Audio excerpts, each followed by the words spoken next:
minor blip about which the media will go berserk, and then we'll be hit by another recession. It's the W effect, the two dips, as economists call it. And we will keep going down, one recession following another. The model for many Western countries that are strapped on debt and leveraged out to their eyeballs and have lived like drug addicts on easy and trash money is Japan. Japan's been in recession for about 17 years, where they just bumble along and grind along. They can have a life, but there is no growth particularly.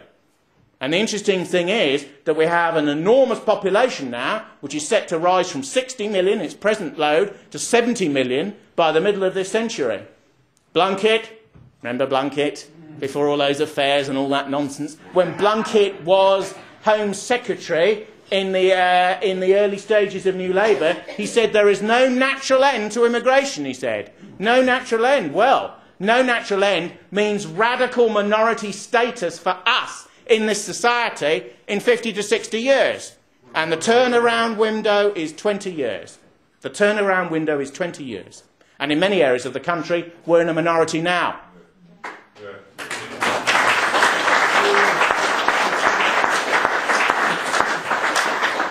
And it's not much fun being a minority, particularly when you've been allegedly top dog and been majoritarian in the past. Because then you have to use political correctness and all of these games to protect yourself, because they're really insurance policies that you use as armour in relation to other infractions and other groups and people that put things on you. You want a bit for your culture, a bit for your music, a bit for your architecture, a bit for your ancestry, a bit for your flag, and you get a bit, you get a slice, you get a token.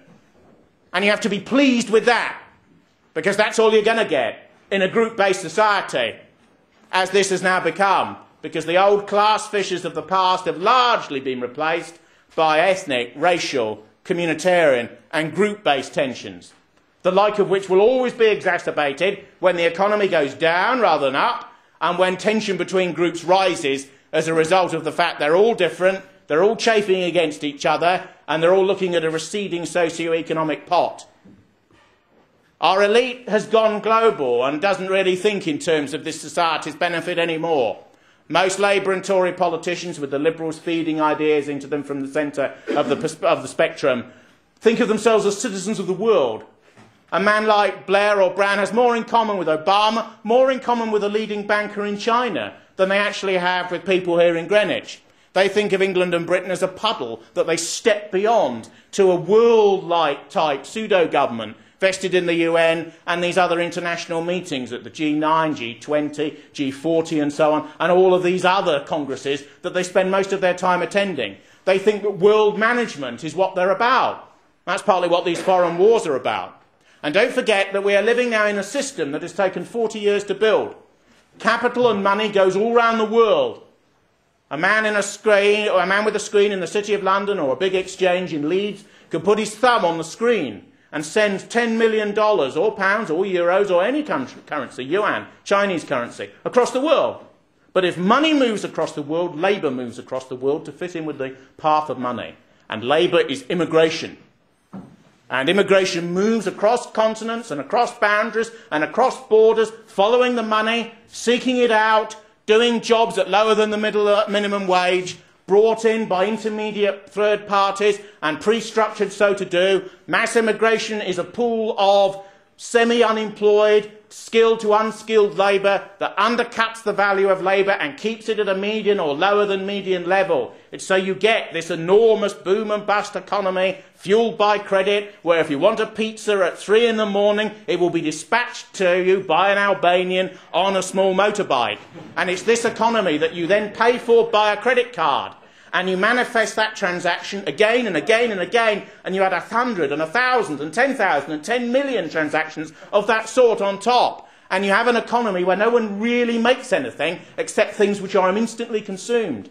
Because we have no steel industry anymore, no coal industry anymore, no car industry anymore. We virtually don't make anything anymore. We process the nuclear waste of other people.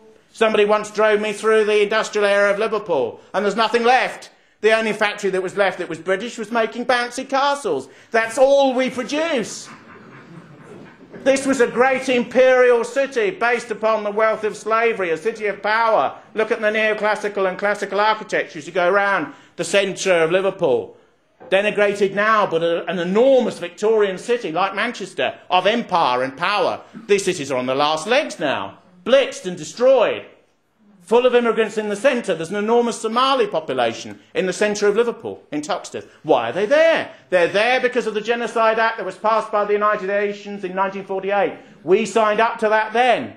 Somalia hasn't had a state for 35 years. It's just militias and armed semi-Islamist gangs roaming around. Almost anyone can claim asylum because it's such a horrifying life. Don't forget, tens of thousands of people have claimed asylum in Iraq.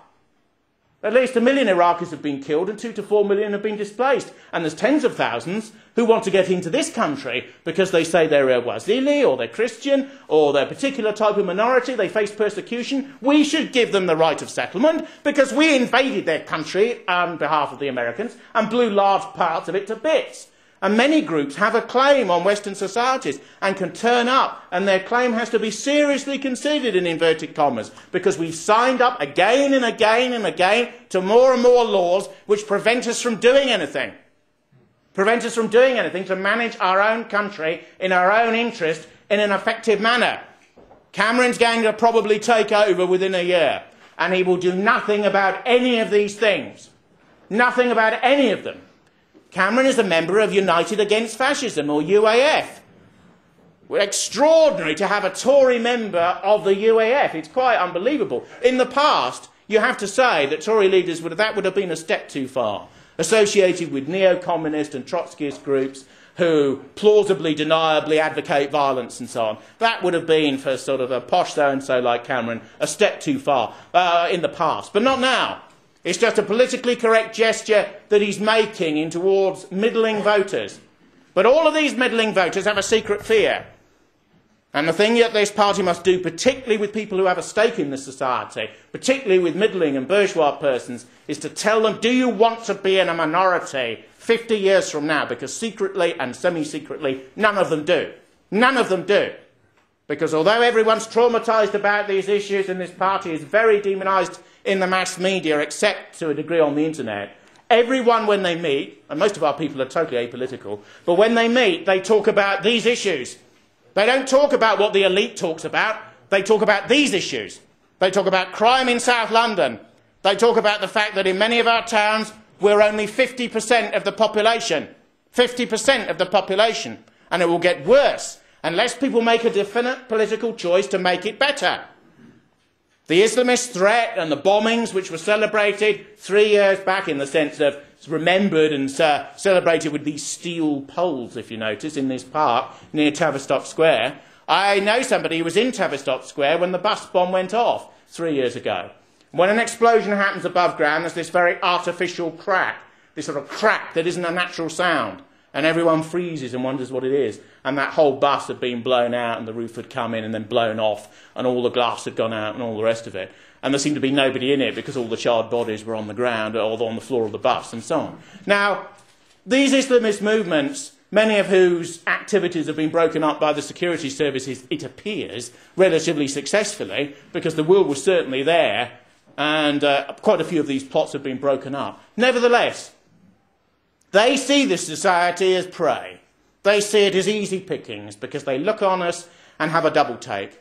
Islamists like them in the third world think of the cruelty of the West as they see American helicopter gunships go over, manned by Israelis, over Palestinian villages. And yet when many of them come here, they're amazed at how weak and soft the West is, how we appear to be on our backs, how we appear to have lost part of our culture and our structures and our traditions, how we don't really appear to care for anything but beer and football.